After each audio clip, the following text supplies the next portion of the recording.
Nice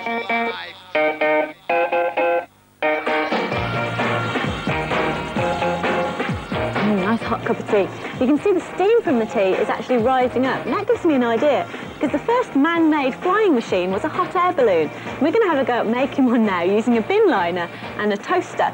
So I've got a bin liner here, and we've just attached some kebab sticks around the bottom just to give it a bit of extra weight and to give it a nice square opening to put over the toaster.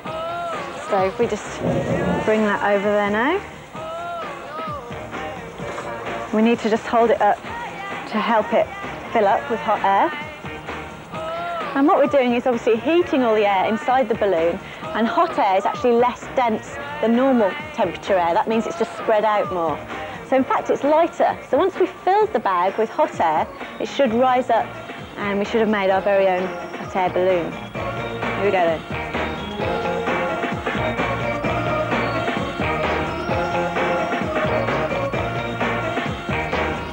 Pretty good flight. All that power from just a little bit of hot air. But imagine how much power you'd need to lift a whole basket full of people off the ground, which is why the modern hot air balloons have such big, powerful burners in them.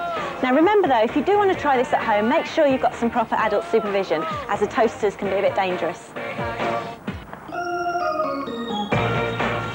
Right, here's something else you can try over the break, and again, you don't need any equipment. All you do need is a friend. So you might need to pop next door and find a neighbour or get one of your family to try this with you. And all you need to do is to get that friend, what I'm going to go to do now, is to put your right hand up, or your left hand, doesn't really matter, and so that your backs of your hands are touching like that, okay.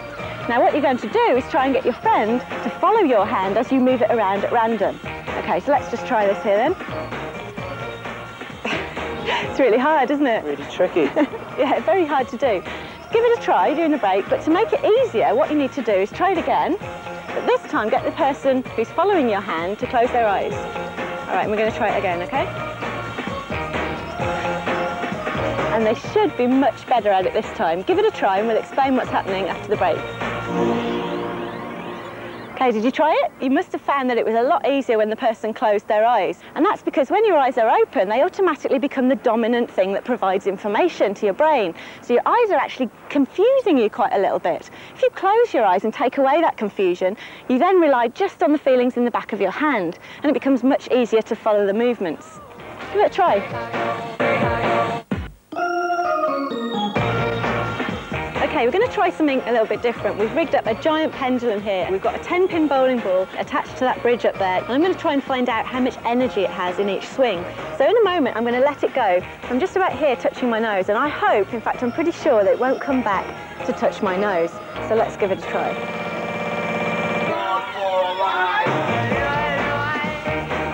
Not quite.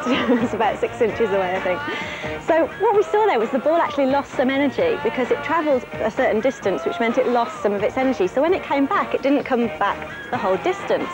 So why is it then that pendulums can keep such good time? Well, even though the distance the ball travelled was less, the speed had also dropped a little bit as well, which meant that the time it takes on each swing actually remains almost the same. This is why clocks can use pendulums to keep such good time.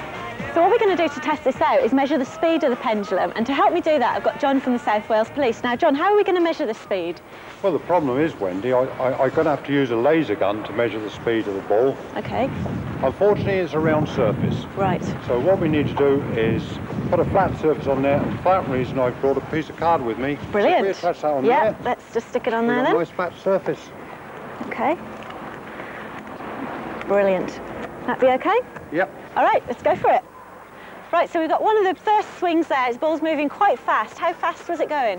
That was 10 miles an hour, Wendy. Okay, great. We'll let it swing a little while longer, just to let it slow down a little. What have we got now? That was 7 miles an hour, Wendy. 7, yeah, so it's going a bit slower. The distance it's travelling is getting less, though, so even though the speed is slowing down, the time it's taking is staying about constant. Is that right? Yes, it is, yes. Okay. What's the reading now? That was down to 3 miles an hour. Okay, so it's getting much, much slower. Thanks for your help. Not at all. So we've seen that the speed has got less, and you can see that the distance it's travelling has also got less, but it means that the time it's taking is actually staying really constant, which is why for hundreds of years pendulums were used in clocks to keep really accurate time.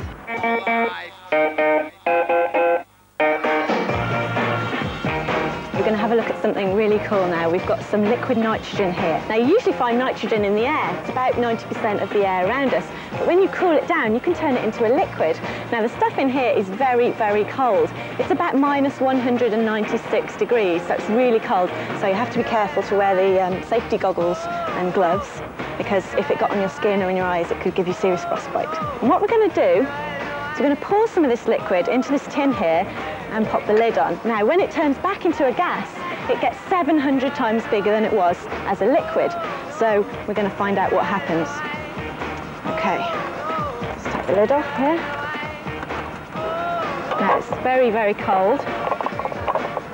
So I'm going to pour it carefully into the tin.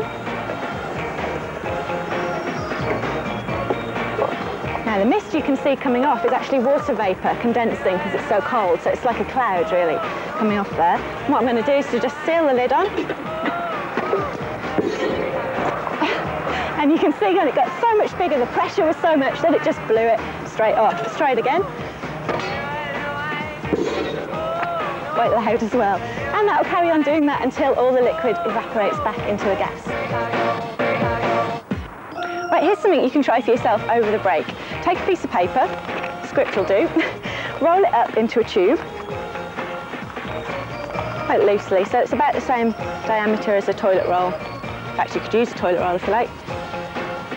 Okay, now you want to look through the tube and bring your hand alongside the tube, so you're looking with both eyes, put one eye up to the tube and bring your other hand, your right hand, slowly up the tube until you should see something rather strange happening. Come back after the break and we'll tell you what it was. Did you try it? Well, what you should have found is that you got the illusion of seeing a hole right through the middle of your hand.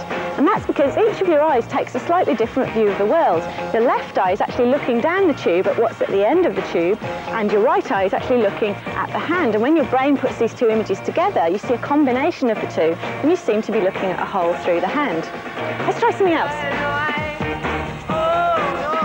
We're down in the bay, but I'm not actually going to go for a paddle. I'm not feeling that brave. But what we're going to do is something quite different. Now, we've been thinking about fluids that act in strange ways. So what I've got here is a huge bowl of a very strange fluid. It's some homemade slime that we've made with corn flour and water. Now, usually you might make a little amount of this, but we've gone big size and we've used 20 kilos of corn flour and quite a bit of water as well. This is really weird stuff, because if you let your hands sink into it slowly, you can see that it acts like a very thick cream, or perhaps like paint. So you can let your hands sink right in. But if you punch it, it becomes really solid. So I'm hoping that if I jump into this from off this bench, there will be enough force to make it get really solid so that I can actually jump off again. So let's give it a go. I've always wanted to try this, so I'm going to get up on the bench here so that I can jump from quite a height. Now, hopefully this will work fine. If it doesn't, I might just be stuck in the quick slime forever. But we're going to try it anyway. Here we go.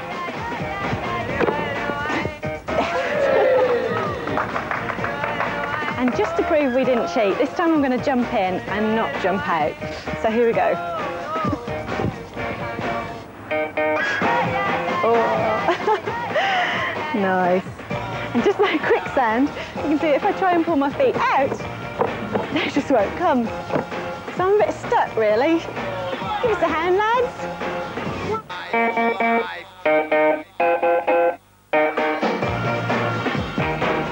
Did you know that... Okay, we're going to try something different now with the liquid nitrogen. We're going to use it to cool down the air inside this balloon. When we cool the air down, it's actually going to get much smaller, so we should be able to shrink the whole balloon. Now remember, the liquid nitrogen is very, very cold, minus 196 degrees, so I need my safety goggles and my gloves. And then we're going to pour the liquid over the balloon. Hopefully we can make it shrink. See what happens. Here we go.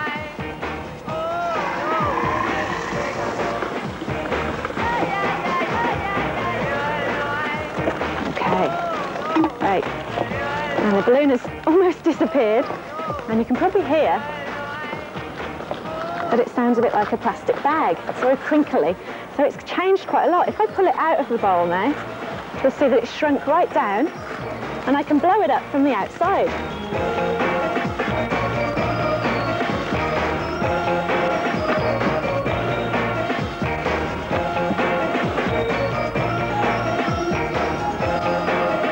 So by warming up the air, it turned back into the gas that it was and expanded so the balloon came back to normal. This is a really simple experiment, so you must have a go at it. During the break, try this. Find a wall, I'm sure there's a wall in your room, probably be straighter than this one, and put yourself right up against the wall so that your heel is right against the wall. When you're flat to the wall, try and lift your outside leg. Just give it a try.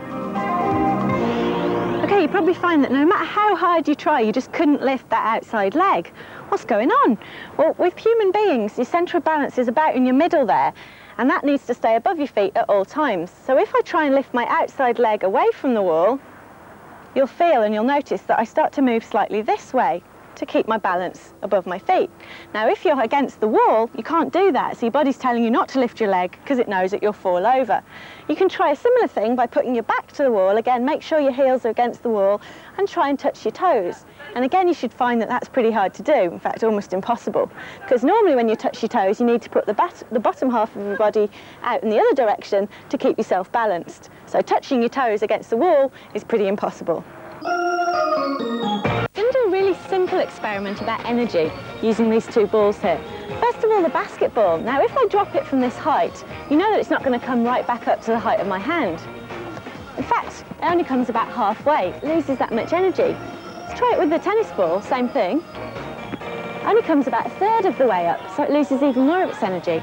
But if we put them both together, and I've got a little ring on the top of the ball there, which will just hold them in line, and drop them together, tennis ball goes much, much higher. It had all the energy from the bottom ball and it sent it really high. Okay, so the tennis ball went much higher that time. But we've got some equipment over here which will do the same thing but much, much bigger. So let's go and have a look at it. Okay, so what we've got here is a model that will show us what would happen if we could put 3 balls on top of one another and keep them in a straight line. That's really hard to do, so instead what we've got is some discs here separated by springs. Now the springs will show us the bounciness of the balls, if you like. So what we're going to do is drop all 3 of them, first of all from about mid-height, and we're going to drop the 3 discs onto the bottom spring and watch what happens to the top disc. See how high we can make it go. Let's have a go.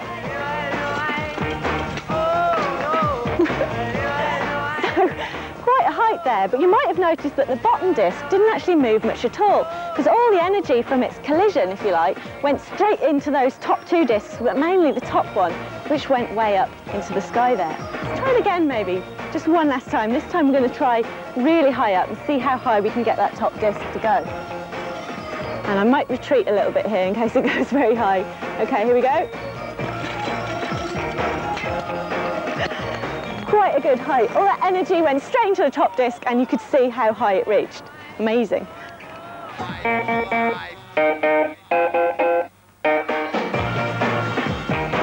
Right, Mike, I've got another challenge for you. There's your balloon. I'm going to challenge you to use this sharp kebab stick and to put it through the balloon without it bursting so that you can make a balloon kebab. Okay. Think you can do it? No way. Give it a go.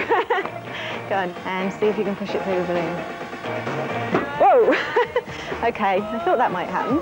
Here's one I prepared earlier, and I think that I can actually get the stick all the way through the balloon without it bursting. Can you just check that's a normal balloon, there's no trickery about it? Yep. Nothing stuck on it? Okay. I think, hopefully, it should be able to go in here.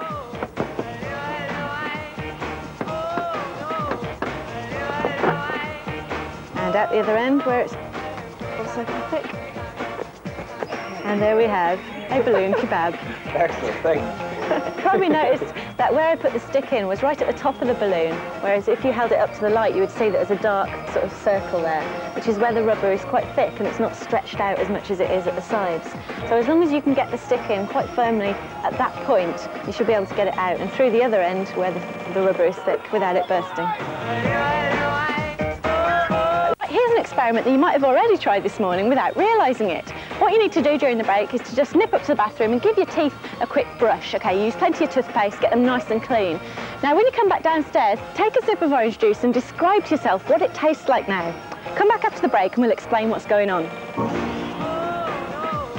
Oh, tastes really horrid. After brushing your teeth, orange juice just tastes really horrible. But why is that? Well, on your tongue you've actually got 4 different areas of taste and they respond to salt, bitter, sour and sweet. Now the foaming action in the toothpaste blocks the sweet receptors, which are right at the front of your tongue. Just there. Now because they're blocked, obviously you can't taste the sweetness anymore. You can only taste the citric acid in the juice, which means that it tastes really, really bitter. And because orange juice is so acidic, it's quite bad for your teeth, so it's best to brush your teeth after drinking it and not before. And that's not just because it makes it taste bad.